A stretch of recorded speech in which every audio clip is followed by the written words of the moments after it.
जो एकादशी का व्रत करता है वो सारे व्रतों में सबसे श्रेष्ठ है। उसके जन्म जन्म के पाप ताप ये नष्ट विनष्ट हो जाते हैं, इसकी 100% गारंटी है एकादशी का व्रत करने वाले की। सारे व्रतों में सबसे बड़ा राजा है एकादशी का व्रत। ये शास्त्र की बात कह रहा हूं। अच्छा, आप कुछ बात कहूंगा, बुरा नहीं मानना। एक ऐसा व्रत है ना जो माताएं करती हैं साल में एक बार, कौन सा है जी? सारे बोल दो। अच्छा, आप लोग ही कह रहे हो, मैं तो नहीं कह रहा। क्यों करते हैं? अरे बोल दो, एक आधा तो बोल दो। पति कितने खुश हो रहे हैं वहां बैठ के।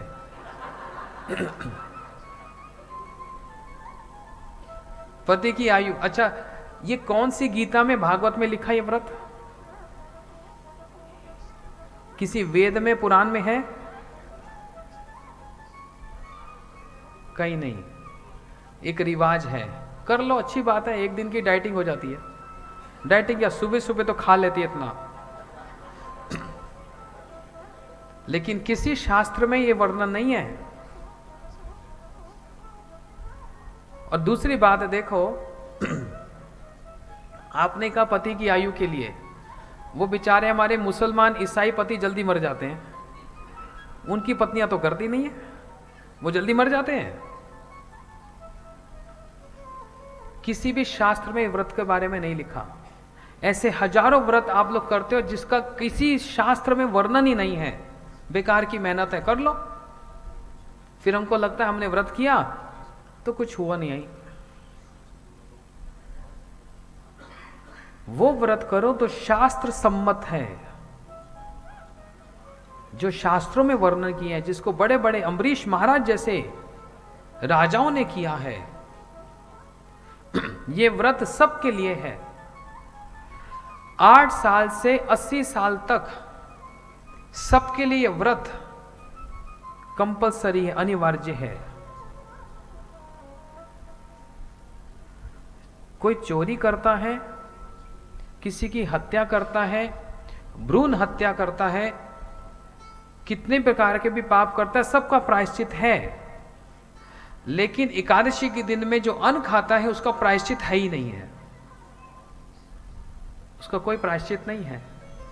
एकादशी के दिन में जितने भी पाप हैं वो सारे अन्न में आकर बैठते हैं। अन्न का मतलब चावल नहीं होता। वो पंजाबी और साढ़े ते एकादशी चावल च अन्न बहते, चावल च पाप बहते, चावल नहीं खाने। रोटी खा सकते हैं, ऐसा कुछ भी नहीं है। अनाज, गेहूं, चावल, सब अनाज में पाप है।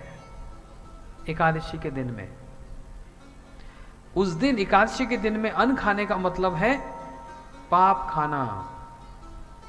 और पहले से ही हम बड़े परेशान हैं हम लोग। जबकि एकादशी के दिन में कोई व्रत यदि कर ले तो जन्म जन्म के पाप ताप विनष्ट हो जाते हैं। जिसको करना सबसे आसान, जिसका फल सबसे ऊंचा। आसान क्यों कह रहा हूं? और व्रतों में नमक नहीं खाओ, मीठा खाओ, हाँ दिन में एक बार खाओ, ये सब। एकादशी में ऐसा कोई नियम ही नहीं। नमक भी खाओ, मीठा भी खाओ। अरे 2 बार खाना चाहो तो 2 बार भी खाओ, 3 बार भी खा लो, इससे ज्यादा और क्या होगा। फिर बहाने बनाते हैं, खाएं तो फिर खाएं क्या, कुछ है ही नहीं खाने को, कुछ है ही नहीं खाने को। गिनवाऊं कितनी चीजें हैं? गिनवा दो भैया जरा इनको। मूंगफली खा सकते हैं ना, और मखाना खा सकते हैं ना, बता दो भैया। आलू की सब्जी खा सकते हैं, पनीर खा सकते हैं, दही, दूध, बनाना शेक, मैंगो शेक, काजू, बादाम, पिस्ता, खीरा, और क्या भैया, पेठे की सब्जी।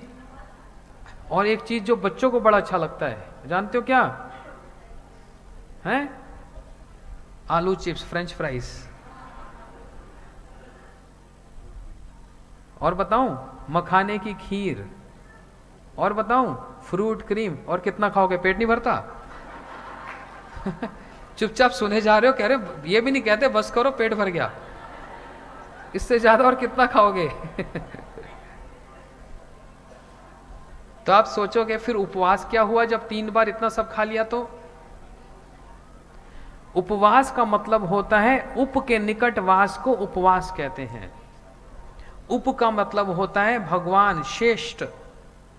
वो दिन है भगवान के निकट वास करने का दिन। इसलिए शरीर को जितनी जरूरत है, किसी को दवाई है, किसी को शुगर है, कुछ भी, दवाई भी उस दिन खाना मान्य है, खा सकते हैं, दवाई खाने में कोई दोष नहीं है।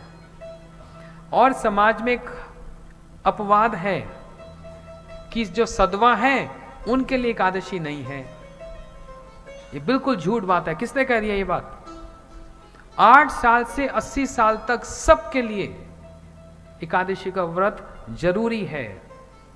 ये शास्त्र की बात है, अपने मन से नहीं कह रहा। व्यास आसन पर हूं, झूठ नहीं बोल रहा हूं, सबके लिए है ये। सारे व्रतों में सबसे बड़ा व्रत, पति के लिए करना हो, पत्नी के लिए करना हो, किसी के लिए भी करना हो, एकादशी का व्रत सबसे श्रेष्ठ व्रत है। इसलिए आप प्रयास करो, जो सारी चीजें मैंने गिनवाई ये सब खाओ, एकादशी का व्रत करो। कोई नुकसान नहीं होने वाला, शरीर घटेगा नहीं, भगवान की भक्ति बढ़ेगी। क्योंकि माधव तिथि भक्ति जननी, एकादशी तिथि को कहा गया है भगवान माधव की तिथि है। माधव का मतलब होता है लक्ष्मीपति। घर में लक्ष्मी लक्ष्मी लक्ष्मी पुकारते हो, लक्ष्मी आती है तो उसको धक्का मार के निकाल देते हो। माधव तिथि, माधव का मतलब कौन? जो लक्ष्मी के पति, उनको माधव कहा जाता है। एकादशी का व्रत करने से लक्ष्मी आती है, एकादशी का व्रत करने से शांति आती है, एकादशी का व्रत करने से भक्ति आती है। और क्या है? भक्ति जननी, ये भक्ति को प्रसव करने वाली है, ये भक्ति को प्रदान करने वाली है। इसलिए सब एकादशी का व्रत करो और भगवान का नाम करो। यही 2 चीजें भागवत जी का सार है। नाम संकीर्तन यस्या, भागवत जी में अंत में यही प्रमाण निकला, यही परिणाम है कि नाम संकीर्तन यस्या सर्व पाप प्रणाशनम। ये तो भागवत जी का सार निकल गया कि नाम के द्वारा सारे पाप ताप का नाश है, सारे अमंगलों का नाश है। एकादशी का व्रत करने से सारे अमंगल दूर हो जाते हैं। इसलिए सब लोग एकादशी का व्रत करो। मैं तो प्रार्थना ही कर सकता हूं, बाकी आप अपने मन के मालिक हैं, लेकिन हमारे सबके मालिक तो यहाँ बैठे, इन्हीं के लिए ही भागवत जी में एकादशी आई है। कितनी बड़ी बात है। और मैं तो कह ही दिया, 2 बार 3 बार खाना हो तो भी खा सकते हो, कोई दोष नहीं लगता। बस अन्न अनाज कल नहीं खाना। हम लोग भी कल फल का ही प्रसाद सबको देंगे, है ना? हाँ, एकादशी का व्रत है। बोलो वृंदावन बिहारी लाल की जय, बोलो भागवत महापुराण की जय।